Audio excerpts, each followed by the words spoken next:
Olá, boa tarde. Amor próprio é o começo de um romance. Muitos escritores de alguma forma já enalteceram o sentimento de amor próprio como inspiração da alma humana. Eles sabiam que esse sentimento era e ainda é sinônimo de cuidado, respeito e sabedoria. É ele quem permite a aprendizagem na dor e ensina o que é autoconhecimento e autocontrole, além de definir até onde é possível chegar. Clarice Lispector sintetizou: tenho meus limites, o primeiro deles é o meu amor próprio. E o escritor Oscar Wilde disse: amar a si mesmo é o começo de um romance para toda a vida. E ele estava certo. Todo tipo de amor é bonito, mas o amor próprio é infinitamente explicado. Estamos falando de um amor que não termina, não nos larga, abandona ou que dissipa. É uma história de amor que dura a vida inteira. Desenvolver amor próprio te blinda contra sentimentos desnecessários e implica olhar com mais carinho para si e para os outros. E por mais clichê que possa parecer, há uma frase clássica do autor Henry Montagu que deixa explícita a importância desse sentimento. Pode ferir-se o amor próprio, matá-lo nunca. Quando a gente se ama, se aceita e se sente bem na própria companhia.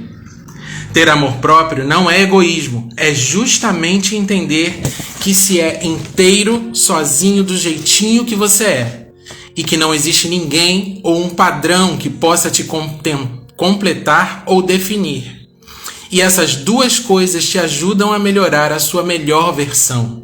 Além disso, há algumas palavras que ecoam desde a eternidade que nos empoderam na prática do amor. Ame o Senhor, o seu Deus, de todo o seu coração, de toda a sua alma e de todo o seu entendimento. E ame ao seu próximo como a si mesmo. Comece hoje a tua história de amor próprio. Acrescente capítulos, multiplique parágrafos, abuse dos adjetivos e escolha sempre os mais positivos, claro. Esse romance deve ser lido e recontado quantas vezes for preciso. Bem-vindos a essa live serviço. É a live que se chama Um Toque de Amor Próprio. E eu não poderia começar essa live sem falar desse amor próprio. E sem linkar esse amor próprio à palavra que eu amo tanto, que eu mergulho tanto para conhecer e entender cada vez mais. O amor próprio começa no maior dos mandamentos que o próprio Jesus disse. Ele disse: o maior mandamento é amar o seu Deus sobre todas as coisas. E o segundo maior é amar o próximo, mas olha só o que ele fala, como a si mesmo. A gente não consegue amar ninguém ao nosso redor se a gente não começar a se amar. A gente precisa aprender a se conhecer, aprender a se conhecer, assim aprendendo a amar a si mesmo. Só assim a gente vai conseguir atender a todas as demandas ao redor. Não se tem uma vida de qualidade crendo que a nossa vida é só para atender o próximo, sem a gente olhar para a gente mesmo primeiro. E eu acredito que o Outubro Rosa fala disso. Fala do amor próprio, fala de chamar a atenção das mulheres para se olharem primeiro. A mulher, por natureza, ela tem esse afã de atender as demandas ao redor, né? Esse sentimento, né, que também se mistura com esse sentimento de maternidade, de auxiliar, de atender, de ajudar, ele não pode acontecer sem essa mulher olhar para si mesma e se amar. O amor próprio é essencial. E a escolha do nome dessa live vem porque eu entendo o Outubro Rosa como uma chuva de amor próprio. Então que essa live de hoje, nessa tarde de domingo, sirva para te acordar, para colocar um espelho diante de você, para que você se olhe nesse espelho e se ame. Porque se você não se amar primeiro, você não vai conseguir amar mais ninguém com qualidade. Você não vai conseguir atender mais ninguém ao teu redor com qualidade. Esse texto que eu li no início, eu retirei, é uma adaptação do texto do blog Mania Brasil, eu encontrei esse blog muito legal. Ele tem muitos textos de empoderamento feminino. Então eu só adaptei ele um pouquinho para a minha realidade aqui, para essa live de hoje. Essa live é uma live serviço. Então, antes de chamar as nossas convidadas, eu preciso passar os números, passar aquilo que está acontecendo, passar o motivo, a motivação do Outubro Rosa. E hoje, no último dia do mês de outubro, a gente fala disso para continuar ecoando. Eu tenho certeza que o que for dito aqui, o que for compartilhado nessa live hoje, vai continuar ecoando na tua mente, no teu coração, por tudo aquilo que você vai ouvir das experiências dessas duas convidadas que a gente vai ter hoje. Eu tenho certeza. Isso significa uma coisa. Mas, Leandro, outubro vai acabar hoje. A gente vai continuar falando de Outubro Rosa em novembro? Vai, porque esse é um assunto, é um tema que não é só para ser discutido e falado e pensado nele em outubro, mas não, é para a vida inteira. Essa chuva de amor próprio no mês do Outubro Rosa, ela serve para te ajudar a se encontrar e se valorizar como mulher. E a partir daí, você ter um autocuidado diferenciado, com um olhar mais atento para você mesma primeiro, porque só se cuidando você vai conseguir cuidar dos outros. O Movimento Internacional de Conscientização para a Detecção Precoce do Câncer de Mama, o Outubro Rosa, foi criado no início da década de 90, quando seu símbolo, o laço rosa, foi lançado e distribuído aos participantes da primeira corrida pela cura, realizada em Nova York, nos Estados Unidos. O objetivo é compartilhar informações, promovendo conscientização. Então, esse é o objetivo dessa live: compartilhar e promover. Esse é o nosso objetivo hoje. Divulgar informações e fortalecer as recomendações que já existem. O câncer de mama é o tipo que mais acomete mulheres em todo o mundo. Em 2020, 2.300.000 casos foram detectados. 24,5% de todos os tipos de câncer diagnosticados. Então vocês imaginam, quase um quarto de todo diagnóstico de câncer de todo tipo que você já conhece, além do de mama, câncer cerebral, eu não sei os nomes técnicos, mas vou falar daquilo que eu imagino. Câncer de pele, câncer no intestino, câncer de estômago, câncer nos ossos, que deve ter um nome específico que eu não conheço. De todos os tipos de cânceres que existem, quase um quarto é de mama que é diagnosticado. Isso os diagnosticados. No Brasil, em 2021, que ainda não acabou, foram detectados até agora 66.280 casos. Isso, quando faz esse tipo de comparação que eu vou falar agora, é o que me alarma mais. São 61,61 casos a cada 100.000 mulheres. Então, num grupo de 100.000 mulheres, 61 mulheres, quase 62, foram acometidas, foram diagnosticadas com câncer de mama. No Brasil, o Brasil tem como primeiro lugar o câncer de mama em mortalidade entre as mulheres. Atenção aos principais sinais: caroço, também chamado nódulo, endurecido, fixo e indolor. Pele da mama avermelhada ou semelhante à casca de laranja. Alterações no mamilo. Saída espontânea de líquido dos mamilos. Nódulos no pescoço ou nas axilas. Esses são os principais sinais. Fatores de risco. Fatores comportamentais ou ambientais. Obesidade, atividade física, pouca atividade física, bebida alcoólica demasiada, exposição frequente a raio-x, histórico de tratamento com radioterapia no tórax, fatores de risco em relação à vida reprodutiva ou hormonais, a primeira menstruação antes dos 12 anos, não ter filhos, a primeira gravidez só após os 30, a menopausa após os 55 anos, o uso constante de contraceptivos hormonais e reposição hormonal por mais de 5 anos. Fatores de risco hereditários e ou genéticos. Primeiro, que a gente já imagina, que é o histórico familiar. E o segundo, alteração genética dos genes BRCA1 e BRCA2. Eu levantei esses dados no site do INCA, aqui do Rio de Janeiro. Não tenho ideia do que são os genes BRCA1 e BRCA2. Imagino que tenha que se fazer um exame específico para poder localizar se há alguma alteração genética nesses genes. E eu sei, tenho conhecimento, como imagino que todos nós, que nem todo mundo tem acesso a todo tipo de exame. Nem todo mundo tem a oportunidade de buscar diagnósticos, de fazer pesquisas. Eu tive, a minha mãe, ela teve um câncer no cérebro, que até hoje eu não sei o nome específico de que área que estava, enfim. Mas até ela descobrir, eu lembro, na época, que já tem muito tempo, ela tinha vários exames agendados pelo SUS e nunca chegava a data. Então a gente tem a demora de realizar os exames, depois a demora de receber o resultado desses diagnósticos.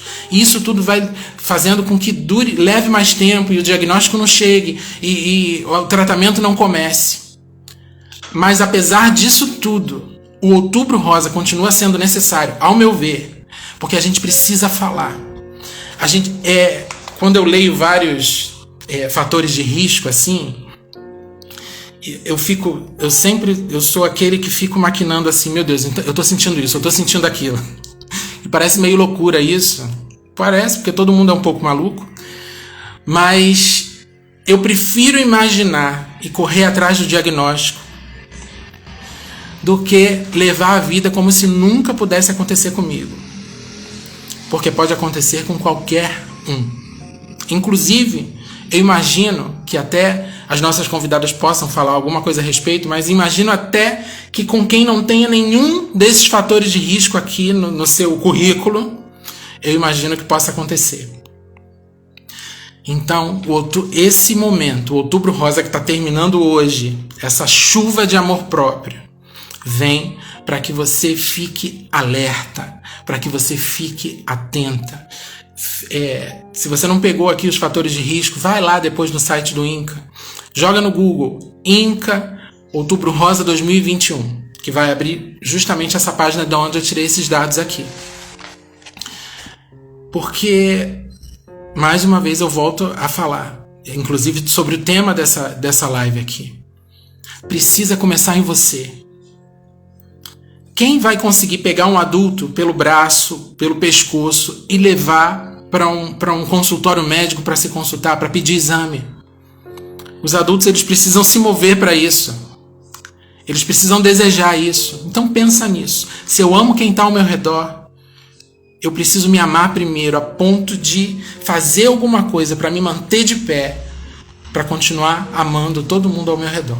Faça alguma coisa por você, para que os demais sejam contemplados com a tua presença, com a tua saúde, com a tua alegria, com aquilo que você tem de melhor para derramar para eles. Eu lembro que antes da minha mãe ser acometida com câncer, muito tempo antes, quando se começou a falar do câncer de pulmão por conta do cigarro, eu falava para ela, eu era um tanto radical, como em algumas coisas ainda sou, e eu virava, ela colocava o cigarro, ela acendia o cigarro e eu falava: a senhora quer morrer, né? A senhora quer morrer e deixar a mim e meu irmão órfãos aqui, sem ter ninguém aqui para cuidar da gente, porque meu pai já tinha falecido, então eu falava isso para ela.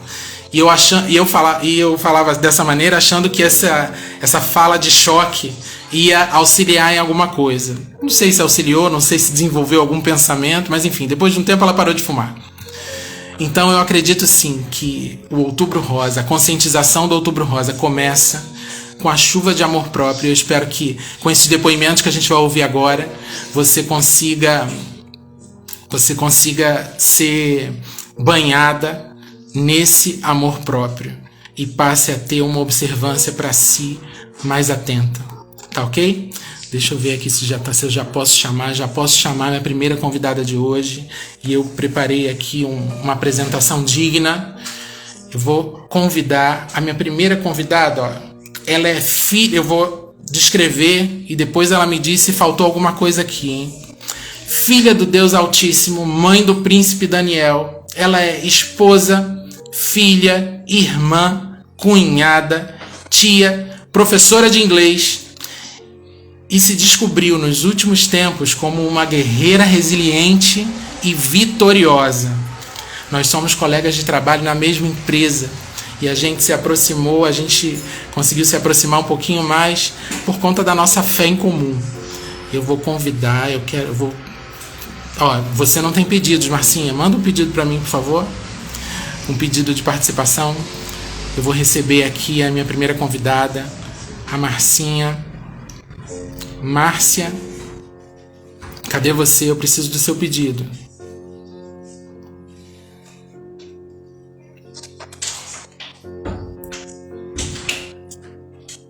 Ih, chegou. Aceitei. Chegou a hora, Márcia. Quase um mês depois, hein? Já aceitei, não veio? Visualizar, entrar ao vivo. Agora foi. Olá, boa tarde. Tudo bem, Leandro? Pessoal, tudo bem? Obrigada aí pelo carinho, pelas palavras. Faltou dizer que eu sou tia babona. Que eu sou tia babona. Faltou, né? Eu falei lá no podcast. A Márcia, ela gravou para mim um podcast muito carinhoso esse mês, que tá lá também, você pode ouvir lá no canal do YouTube da Missão Mike. É um podcast que ela fala da história dela, né? História. Como foi a história dela, como tem sido escrita a história. E lá eu apresentei a Márcia como tia babona. Faltou só isso, né? Porque é a babona mesmo. 50% das nossas conversas pós-expediente era sobre isso. Sobre os nossos miguéis, né? Porque nós dois temos sobrinhos miguéis que moram distantes da gente, mas que a gente ama de paixão. É verdade. Marcinha, quero começar te agradecendo já. Eu vou te agradecer no final, mas eu vou te agradecer agora também. Obrigado por ter aceito o convite, tá? Para compartilhar com todo mundo a tua experiência. E também do que você pensa a respeito da importância, qual o grau de importância do Outubro Rosa, dessa fala, desse alerta. E se você acha também, como eu, que o Outubro Rosa tem tudo a ver com amor próprio. Sim, na verdade o Outubro Rosa é um simbolismo, né? Eu amo outubro, é o mês do meu aniversário, é o mês do Outubro Rosa, eu sou suspeita, mas eu acho que é simplesmente um simbolismo, porque, né, pelo que você falou no início, de fato, a gente precisa ter amor próprio o ano inteiro, né? E esse amor próprio, ele compreende se apalpar de janeiro a janeiro, né? A gente não precisa esperar chegar ao outubro para a gente poder ter esse cuidado. E agora, você falando de amor próprio, na verdade, engloba várias coisas. E muitas mulheres têm medo, né, de ir ao mastologista, ao ginecologista, tem medo, de repente, de descobrir, né? Às vezes uma coisa que não quer descobrir, mas a gente não pode ter medo, né, Leandro? Isso tudo faz parte do amor próprio. Não basta simplesmente estar magra, linda, loira. A gente precisa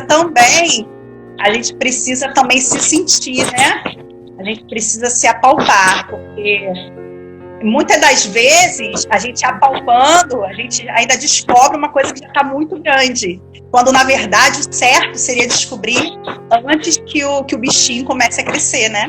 Que seria o certo aí do tratamento, né? Que quanto mais cedo a gente descobre, melhor é. Não sei se eu respondi sua pergunta. Sim, né? Respondeu sim. Eu não sei se você se preparou, se você já veio assim pronta para contar uma história, se já tem uma linha de raciocínio na tua cabeça. Se tiver, você pode começar. Se não, então, eu faço outra pergunta para te guiar. Eu queria começar falando aqui. Primeiro, desejar boa tarde, pessoal. Tô vendo algumas pessoas conhecidas aqui. Sobe algumas mensagens. Eu queria dar boa tarde aí para as pessoas, que o pessoal podia estar dormindo, né, Leandro? A gente tem, né, 8 pessoas Sim. aqui, o pessoal, né? Agora à tarde, um domingo à tarde chuvoso, um feriadão. Eu sou um. E o pessoal escolheu estar aqui com a gente. Se não fosse, a gente estaria dormindo, né, Leandro? Sim. Tem a nossa colega também que vai entrar daqui a pouquinho. Mas eu quero contar um pouquinho da minha história. Eu acho que sempre que a gente tem a oportunidade é bom falar. Eu coloquei até uma foto, então eu falei com o Leandro, é bom ter uma foto, né? Nossa, do tratamento e tudo. Só que a gente hoje em dia não revela foto, né? Só que a minha mãe tem, gente. Mãe sempre tem foto.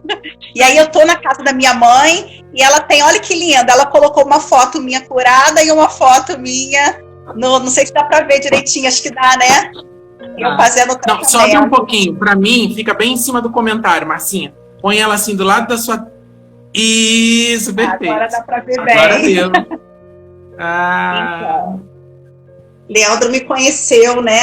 Quando eu... Na verdade, se conhece há 6 anos, né, Leandro? E tem algumas pessoas conheci aqui na live. Antes, o durante e o depois. E depois, se Deus quiser, durante muito tempo ainda, né?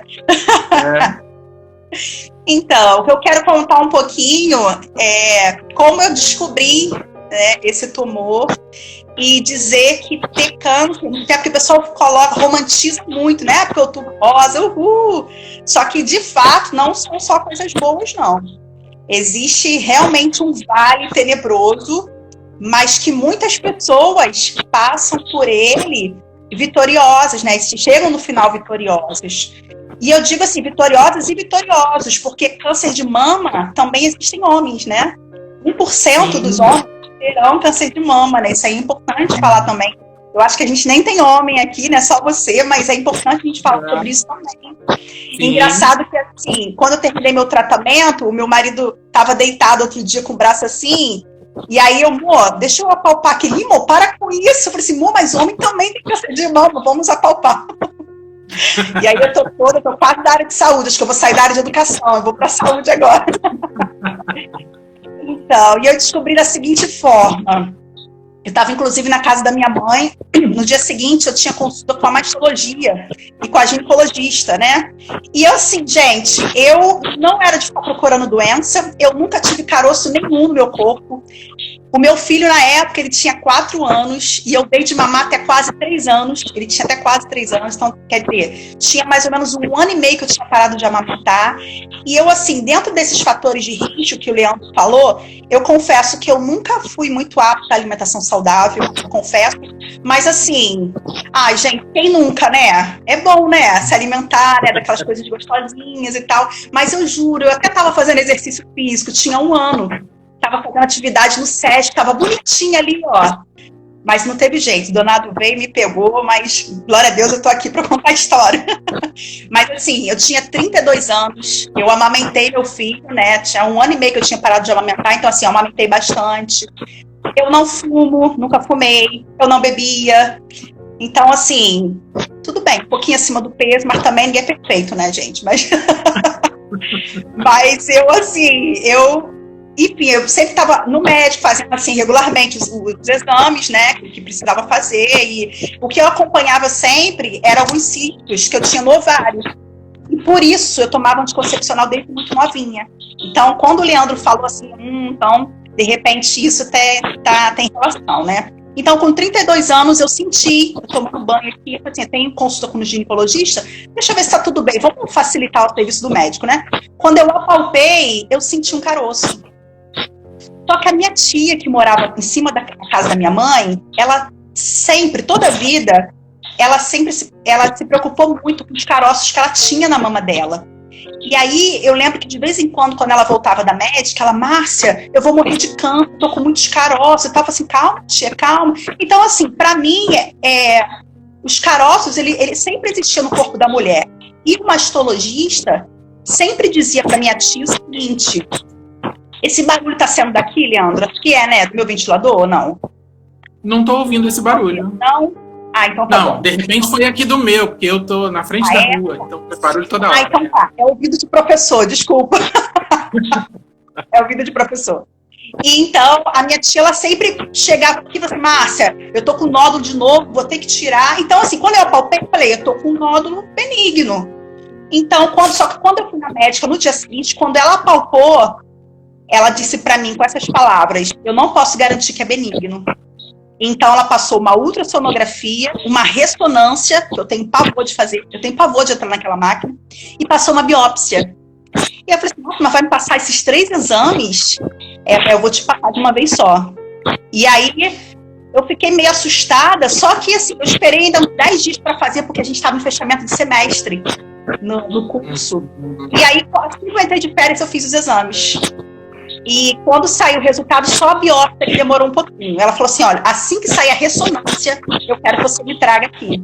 E aí, quando ficou pronto, e aí ela falou assim, então, eu não costumo passar vários exames assim de uma vez só, até porque o plano pega no nosso pé. Plano de saúde, ainda tem isso, mesmo com plano de saúde. Mas eu vi que o seu caso era grave. Por quê?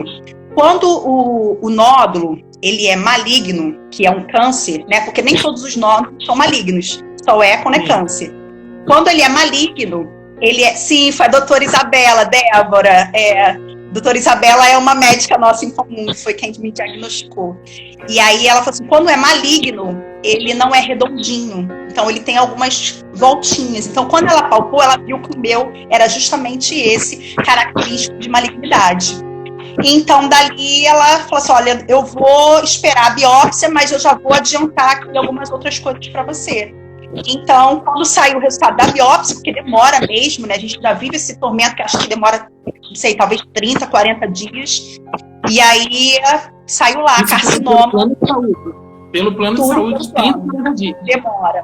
Porque quando colhe, quando faz a pulsão, parece que ainda demora alguns dias para... Eu não sei bem também o termo, talvez sofrer alguma mutação, alguma coisa ali, para poder saber ao certo se é maligno ou não. E aí, quando veio o resultado, e eu falei assim, bem, tô com câncer, e agora? Meu chão se abriu, eu com um filho de 4 anos, eu tinha acabado de me separar do meu marido, tava morando na casa com a minha mãe, meu filho com 4 anos. Primeira coisa que eu fiz foi ligar pro meu marido, meu ex-marido, né, que hoje é meu marido de novo. Meu ex-marido, que hoje é meu marido.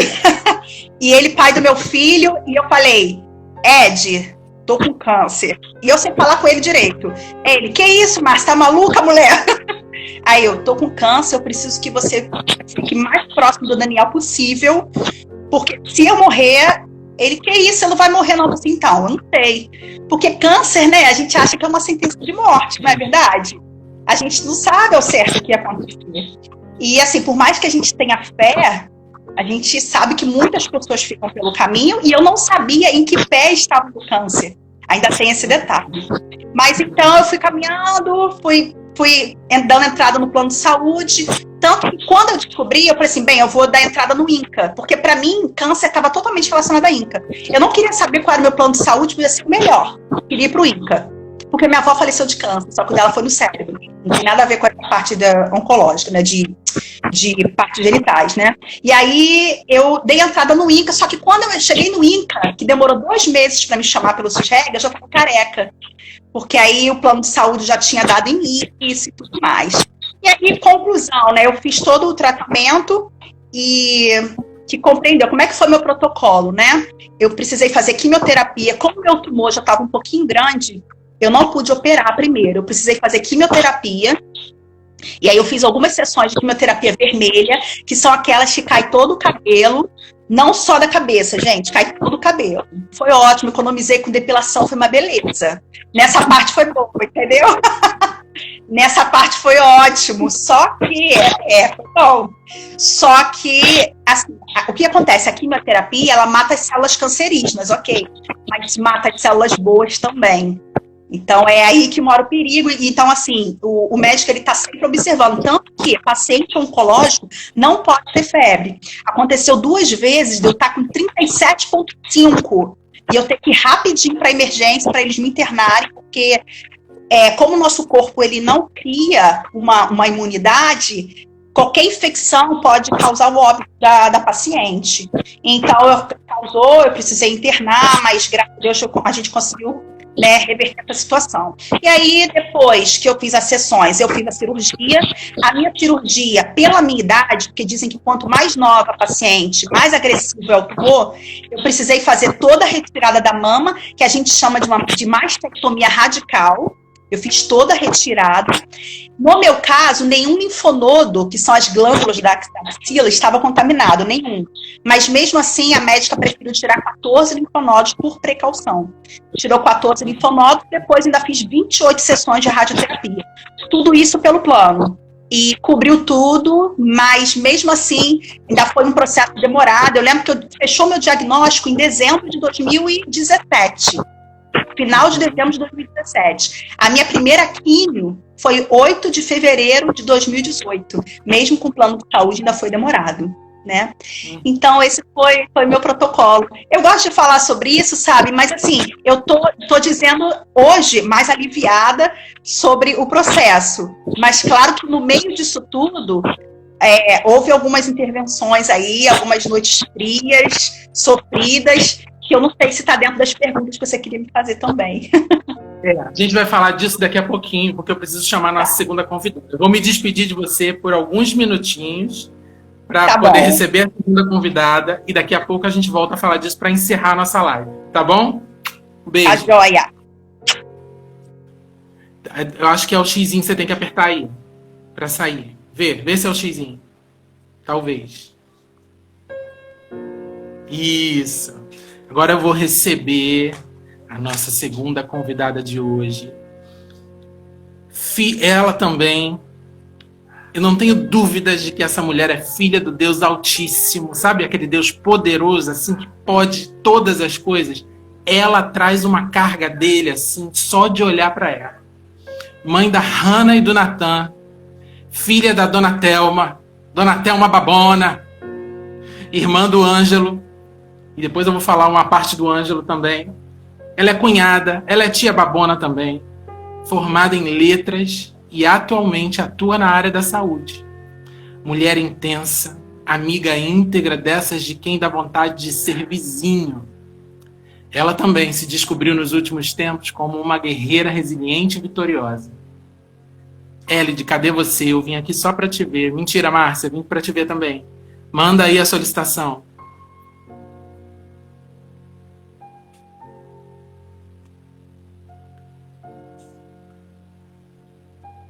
Elide, eu não tenho pedido nenhum. Eu vi que você chegou, que eu vi você aí. Mas eu não vi a solicitação.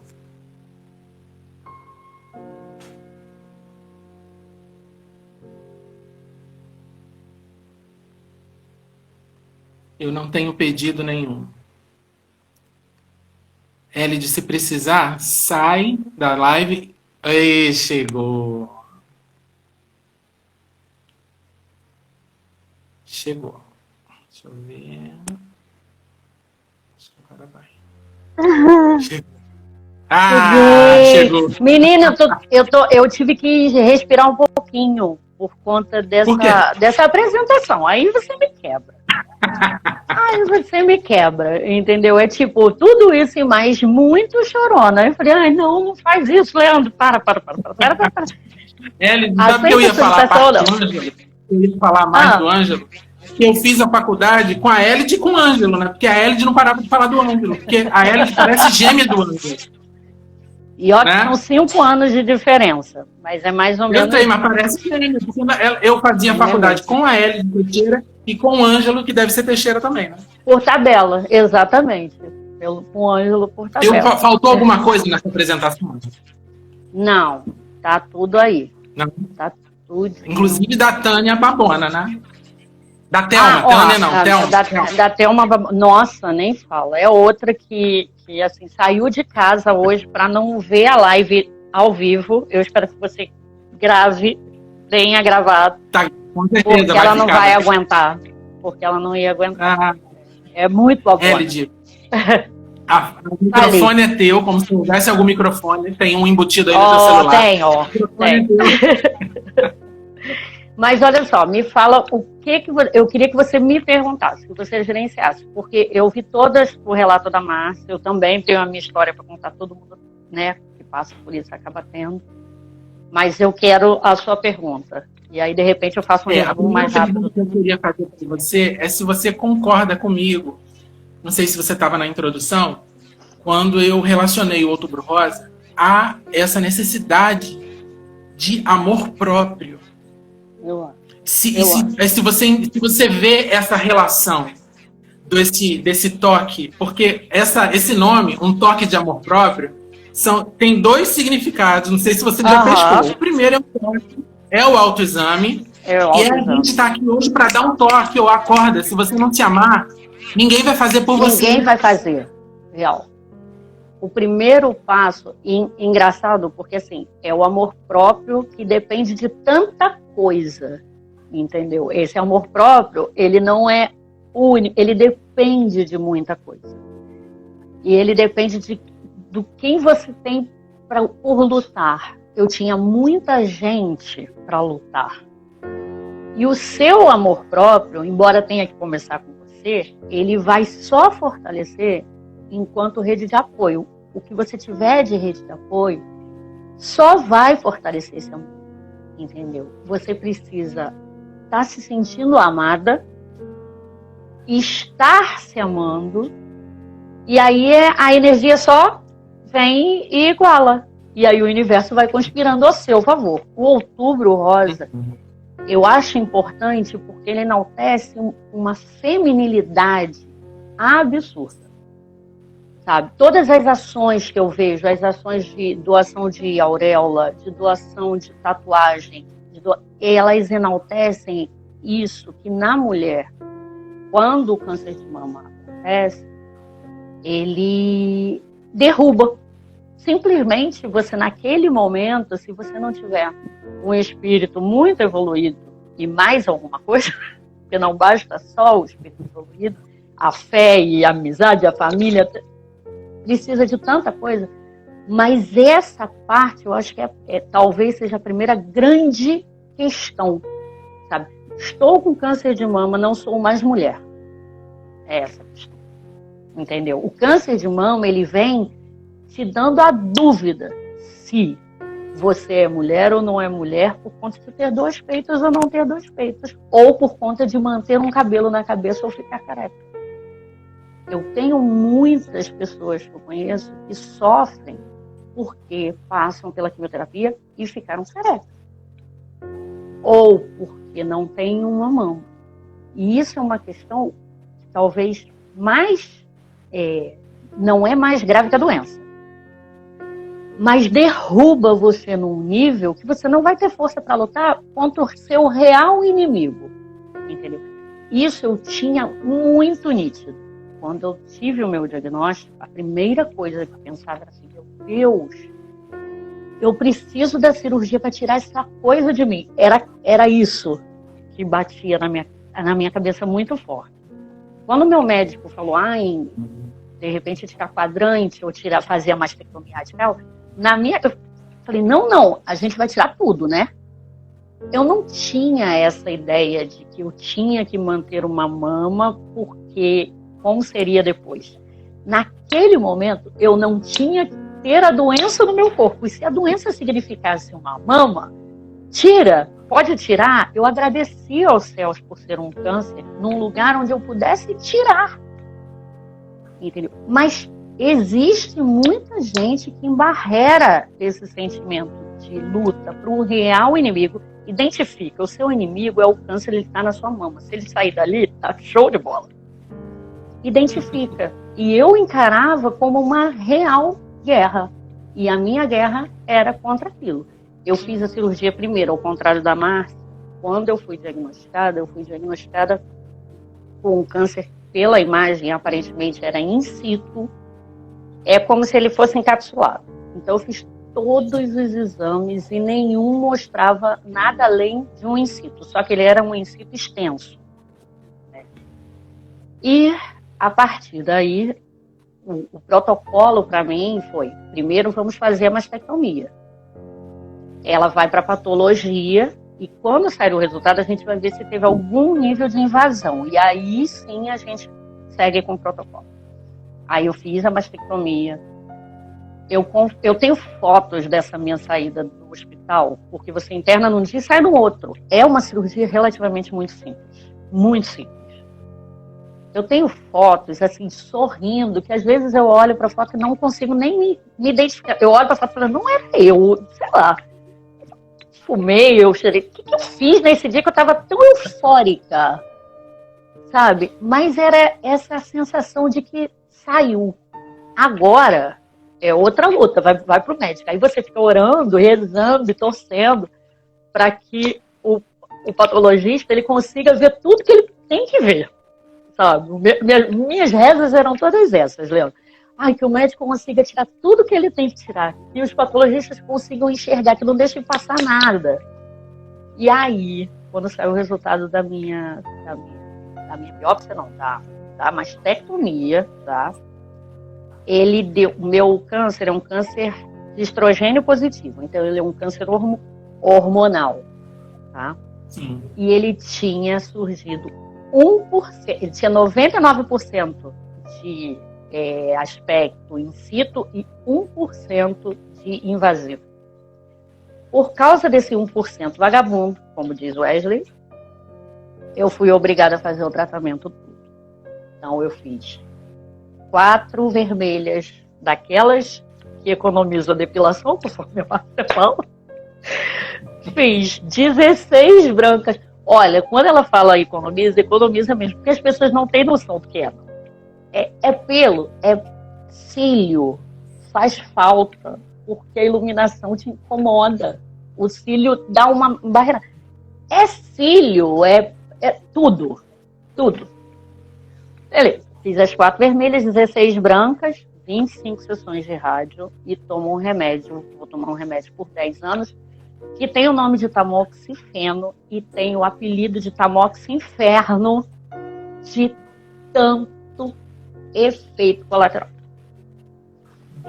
Mas, no meu alarme no celular, porque todo mundo só espalha os efeitos colaterais, no meu alarme no celular é assim, tamoxifeno, comprimido da vida. É o nome que eu dei pra ele, entendeu? Eu falei assim, ele vai ser o inferno no inferno da casa dele, porque na minha casa ele vai ter que... Ele tá me dando a vida, eu não posso reclamar dele. Mas a gente toma. Se sente uma velha de 80 anos na hora de levantar, as articulações todas doem e tudo, é pra estar vivo, amigo. Que seja com a articulação doendo, não tem problema não. Mas é isso. E a partir do momento que tudo isso aconteceu, como eu te falei, eu só queria me livrar daquilo.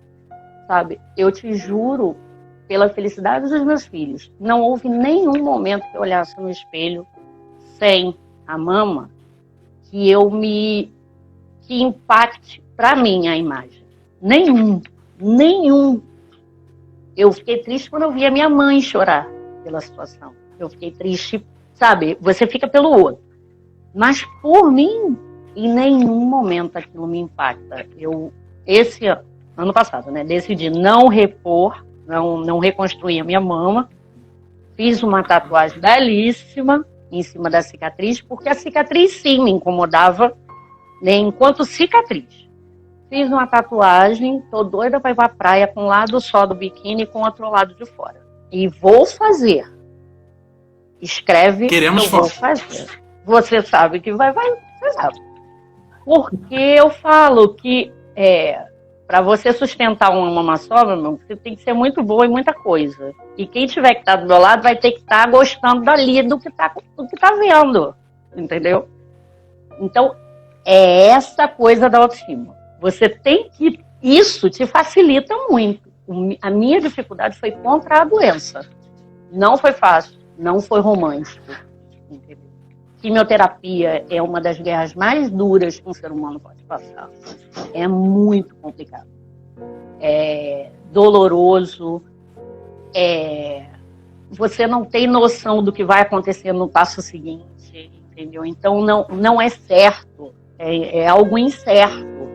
Né? E ao mesmo tempo você tem que acreditar que está tudo bem, que está tudo certo, que está tudo bem. Mas essa coisa da autoestima me ajudou demais.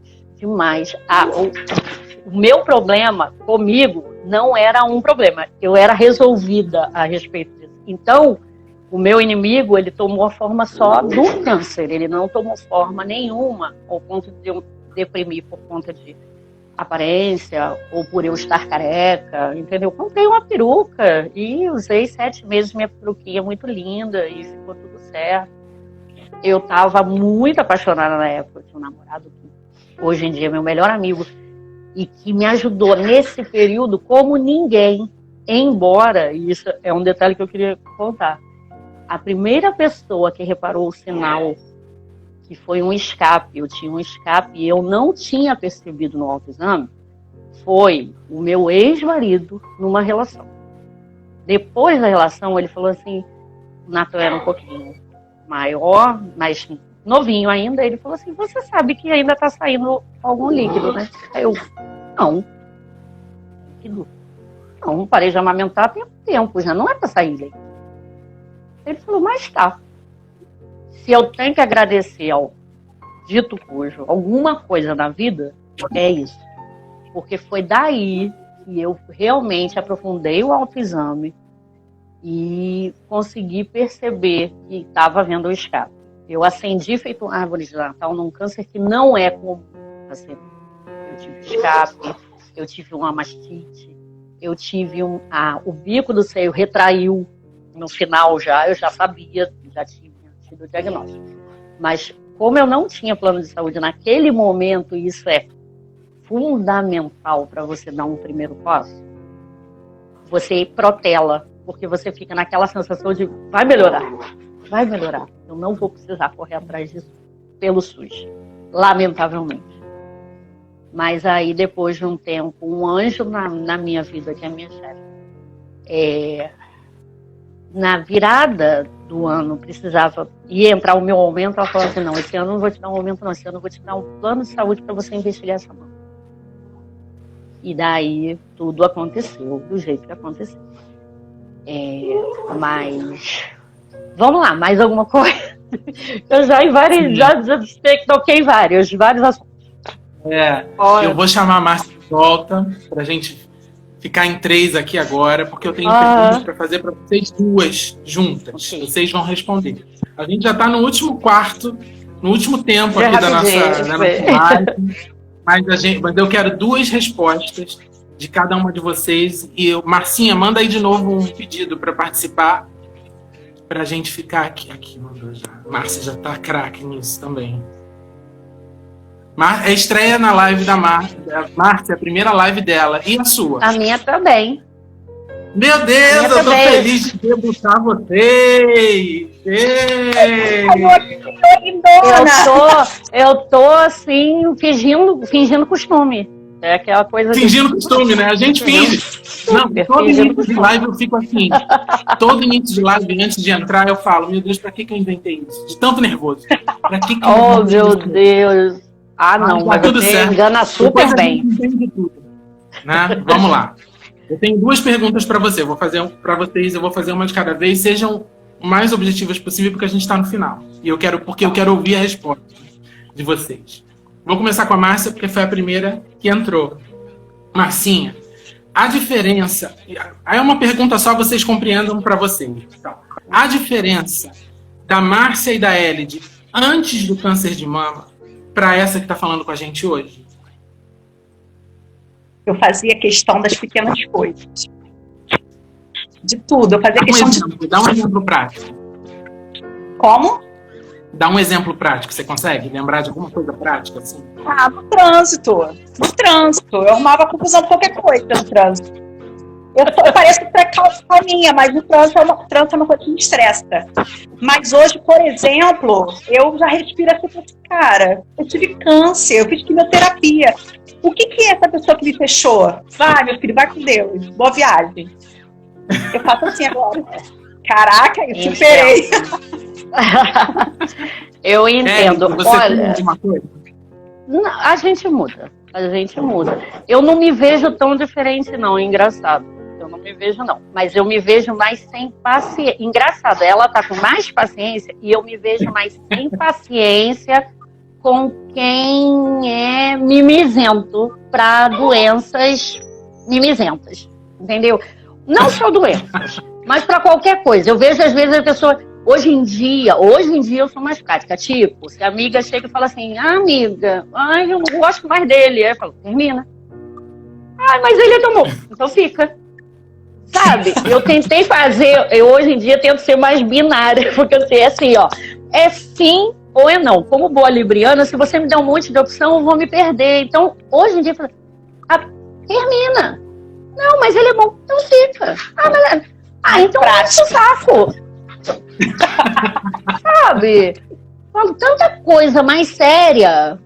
Hoje em dia é isso. A gente tem uma facilidade maior de resolver os problemas na logística correta, que é aquela. Vem do mais simples para o mais complicado. Entendeu? Minha mãe morre de rir, que meu lema aqui em casa é assim, meu filho, se é problema, tem solução. Se não tem solução, é problema resolvido. Não tem problema. O problema só existe com solução. Entendeu? Ele só existe com solução. Na matemática, se é um problema, ele tem que ter solução. Se não tem solução, está resolvido. Então, isso foi depois. Elide, eu lembro que você criou um slogan, né? Eu nunca tinha ouvido, não lembro de ter ouvido alguém antes falar isso, pelo menos no meu círculo. E você passou a replicar isso. E hoje em dia, de vez em quando, entra aí nas hashtags aí das tuas postagens, né? Que é uma pergunta, já viveu hoje? Isso mesmo. Isso é um lema que aconteceu ao longo do processo? Isso que startou na tua cabeça?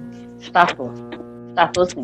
Porque é o viver o momento, principalmente o bom, porque assim, dias sim, dias não, a gente vai ter sempre, ao longo do caminho.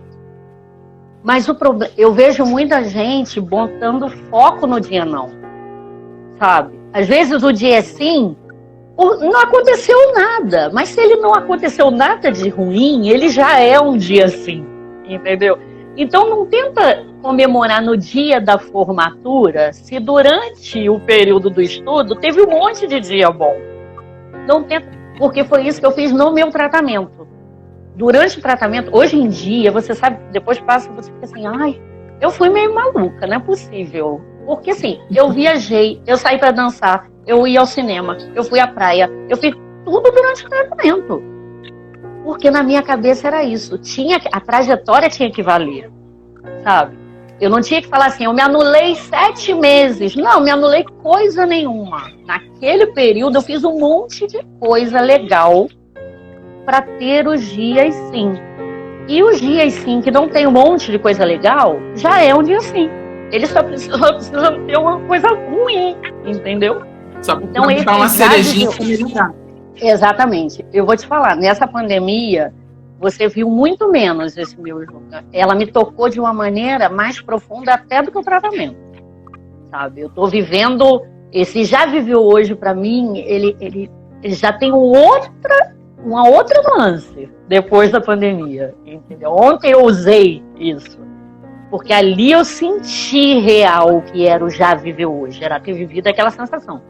Mas é um slogan que eu levo e os meus amigos também levam. Eu tenho muitos amigos que já colocam, já me marcam. Eu falo assim, porque você entendeu, eu falo, se você entendeu o que eu já viveu hoje, é um dia assim, é um dia que você começou, terminou e fez alguma coisa onde você pôde parar e falar assim, poxa, legal. Sabe? É uma risadinha, uma bobeirinha, sabe? Uma comida que você sabe que eu gosto. Um drink bonito, um acarajé. Pô, é vida. Marcinha, alguma frase te marcou ao longo dessa trajetória ou depois dela? Que você traz contigo, assim, vive repetindo agora, vive pensando nela? Sim. Na verdade, assim, uma frase. O que acontece? Quando eu estava fazendo um tratamento, assim que eu estava desespero da imunidade, eu fui para um culto e veio uma menina chorando falar comigo.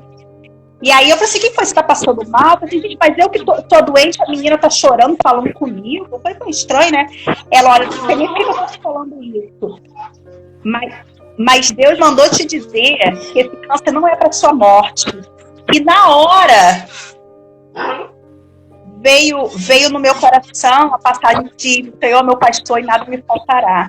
Então, assim, às vezes, na hora do vale, ali na noite, nas madrugadas, porque eu não chorava de dia, eu chorava de madrugada. Quando o sono não vinha, porque eu não queria que meu filho visse. Eu não queria que minha mãe visse chorando.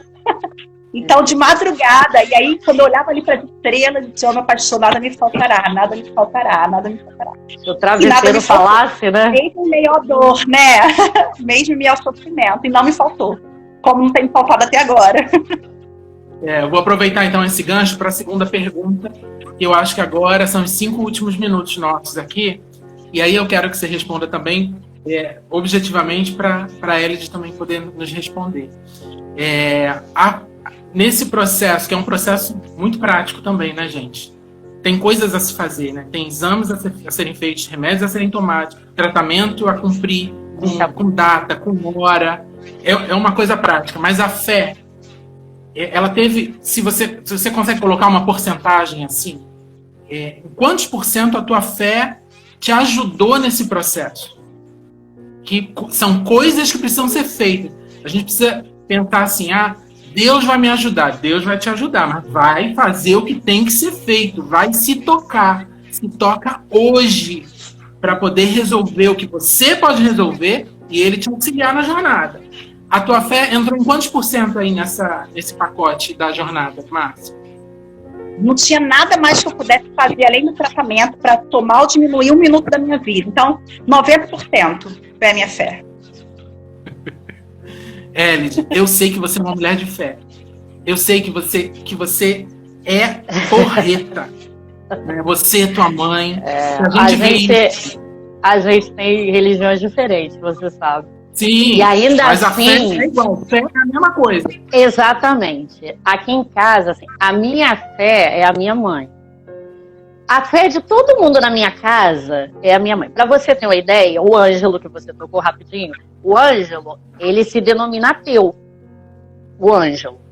Mas, quando ele precisa de qualquer coisa, assim, sabe, um pedido e tudo, ele liga para minha mãe e fala assim, mãe, pede para os seus santos. Então, assim, ele tem fé na fé da minha mãe, entendeu? Então, eu acho que nesse quesito, embora eu tenha 100% de fé, a minha fé é a fé da minha mãe.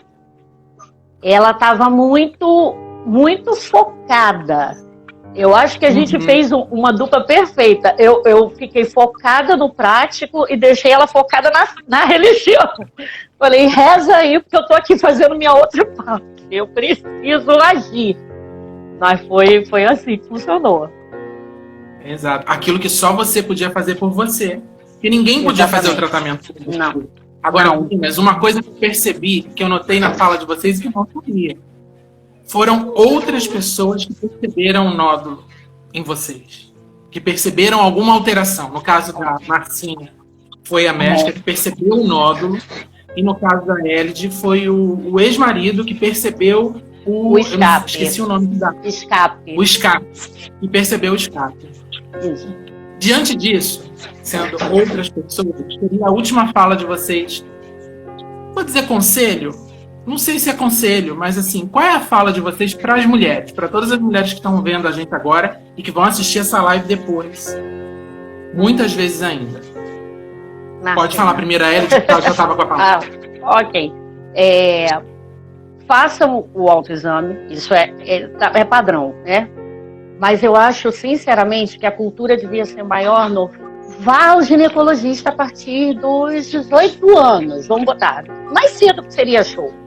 Mas vá ao ginecologista a partir dos 18 anos. Entendeu? Existe o preventivo, existem outras coisas que têm que ser feitas. Mas eu acho que se você fizer um acompanhamento desse jeito, você vai ter um profissional que talvez te deixe mais atenta. Entendeu? No meu caso, eu tenho caso de câncer na família. Então, todas as minhas meninas agora, elas ficam... A gente tem essa coisa de, fala, a minha sobrinha, minha tia teve câncer de mama, a Hannah. Você tem uma mãe com câncer de mama. Então, eu acho que médico, controle com médico. Além de tudo que está aí para a internet, vai fazer o autoexame, tem no YouTube, entendeu? Mas médico, eu acho que esse processo de médico religioso, sem ser o pediatra só, sabe? O ginecologista com religião ajuda muito. Perfeito. Marcinha. O autoexame não substitui a mamografia, a ultrassonografia, e mastologista e ginecologista é tão importante quanto o pediatra, que a gente leva os nossos filhos E a gente precisa estar vivo para cuidar deles também, né? Então, mulher, se toca! Márcia, deixa eu te perguntar uma coisa. Diante dessa sua fala agora, me surgiu o seguinte. Pode ser que uma mulher se toque, não consiga se sentir, é isso que você quis dizer? E aí na mamografia vai detectar? Porque só tá, no meu caso, eu consegui sentir porque já estava grande. Porque o meu já estava palpável, entendeu? Então, assim, no caso, a pessoa consegue diagnosticar, estando pequenininho ainda. Então, geralmente, a mamografia é indicada a partir dos 40 anos. Mas tem outros exames. Ai, travou a Márcia, não foi? Travou um pouquinho. Deixa eu te falar, então, enquanto ela não aparece, só para não ficar, a gente não ficar à toa. O meu, nem nódulo eu tinha, né? Eu tive uma fibrose. Eu não tive um nódulo. Eu tive uma mastite, tive uma fibrose.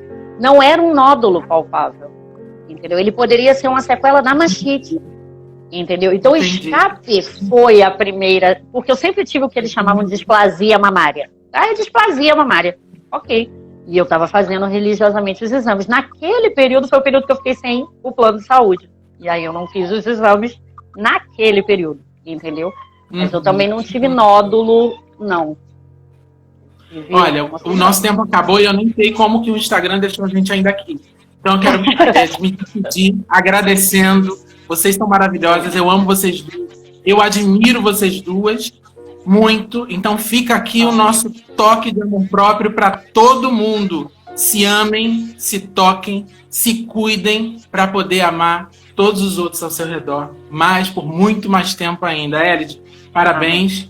Te amo muito. A gente se ama muito. Meu amor. Fala todo dia. Márcia. Verdade. Um beijo. Muito obrigado por aceitar o convite. Você é uma guerreira, uma campeã. Eu amo muito, te admiro muito. Querida. Obrigado Tchau, Márcia. Prazer. Beijo, tchau. Beijo. Tchau, gente.